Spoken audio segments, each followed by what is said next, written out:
Hello, Riverside Assembly, and any visitors that might be with us. We're starting something new in which I'm going to be reading each day a chapter from a book to help keep kids, give them something to do and a connection with the church, as well as teens or adults. You're welcome to join in with us as well. I'm going to be reading from The Lion, the Witch, and the Wardrobe by C.S. Lewis, my favorite book. And we're going to be reading about one chapter a day, and we are going to hopefully learn some lessons from it and have a lot of time in which we enjoy it as well. So I'm going to start with chapter 1 of The Lion, the Witch, and the Wardrobe. I'm going to wear my glasses because sometimes when you get older, your eyes need a little bit of help. So this is chapter 1. Lucy looks into a wardrobe. Once there were 4 children whose names were Peter, Susan, Edmund, and Lucy. This story is about something that happened to them when they were sent away from London during the war because of the air raids. They were sent to the house of an old professor who lived in the heart of the country, 10 miles from the nearest railway station and 2 miles from the nearest post office. He had no wife, and he lived in a very large house with a housekeeper called Mrs. Macready and 3 servants. Their names were Ivy, Margaret, and Betty, but they do not come into the story much. He himself was a very old man with shaggy white hair which grew over most of his face as well as on his head, and they liked him almost at once.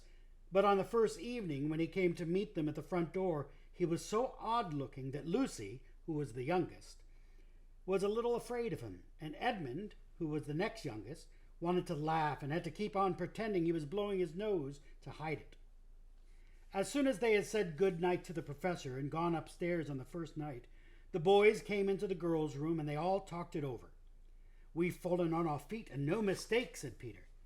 "This is going to be perfectly splendid. That old chap will let us do anything we like." "I think he's an old dear," said Susan. "Oh, come off it," said Edmund, who was tired and pretending not to be tired, which always made him bad-tempered. "Don't go on talking like that." "Like what?" said Susan. "And anyway, it's time you were in bed." "Trying to talk like mother," said Edmund. "And who are you to say I'm to go to bed? Go to bed yourself." "Hadn't we all better go to bed?" said Lucy. "There's sure to be a row if we're heard talking here." "No, there won't," said Peter. "I tell you, this is the sort of house where no one's going to mind what we do. Anyway, they won't hear us. It's about 10 minutes' walk from here down to that dining room, and any amount of stairs and passages in between." "What's that noise?" said Lucy suddenly. It was a far larger house than she had ever been in before, and the thought of all those long passages and rows of doors leading into empty rooms was beginning to make her feel a little creepy. "It's only a bird, silly," said Edmund. "It's an owl," said Peter. "This is going to be a wonderful place for birds. I shall go to bed now. I'd say let's go and explore tomorrow. You might find anything in a place like this. Did you see those mountains as we came along? And the woods? There might be eagles. There might be stags. There'll be hawks." "Badgers," said Lucy. "Foxes," said Edmund. "Rabbits," said Susan. But when the next morning came, there was a steady rain falling, so thick that when you looked out the window, you could see neither the mountains, nor the woods, nor even the stream in the garden. "Of course it would be raining," said Edmund. They had just finished breakfast with the professor, and they were upstairs in the room he had set apart for them, a long, low room with 2 windows looking out in one direction and 2 in another. "Oh, do stop grumbling, Ed," said Susan. 10 to 1 it'll clear up in an hour or so, and in the meantime we're pretty well off. There's a wireless radio and lots of books." "Not for me," said Peter. "I'm going to explore the house." Everyone agreed to this, and that was how the adventures began. It was the sort of house that you never seemed to come to the end of, and it was full of unexpected places. The first few doors they tried led only into spare bedrooms, as everyone had expected they would, but soon they came to a very long room full of pictures, and there they found a suit of armor, and after that a room hung all with green, with a harp in one corner. And then they came 3 steps down and 5 steps up, and then a kind of little upstairs hall and a door that led out onto a balcony. And then a whole series of rooms that led into each other and were lined with books, most of them very old books, and some bigger than a Bible in a church. And shortly after that, they looked into a room that was quite empty except for one big wardrobe, the sort that has a looking glass in the door. There was nothing else in the room except a dead bluebottle fly on the windowsill.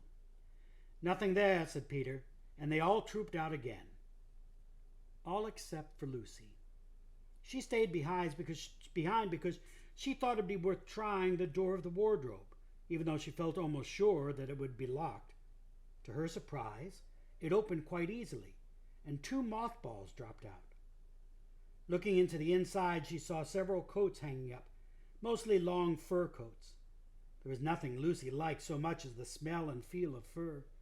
She immediately stepped into the wardrobe and got in among the coats and rubbed her face against them, leaving the door open, of course, because she knew that it is very foolish to shut oneself in any wardrobe. Soon she went further in and found that there was a second row of coats hanging up behind the first one. It was almost quite dark in there, and she kept her arms stretched out in front of her so as to not bump her face into the back of the wardrobe. She took a step further in, then 2 or 3 steps, always expecting to feel the woodwork against the tips of her fingers, but she could not feel it. "This must be a simply enormous wardrobe," thought Lucy, going still further in and pushing the soft folds of the coats aside to make room for her. Then she noticed that there was something crunching under her feet.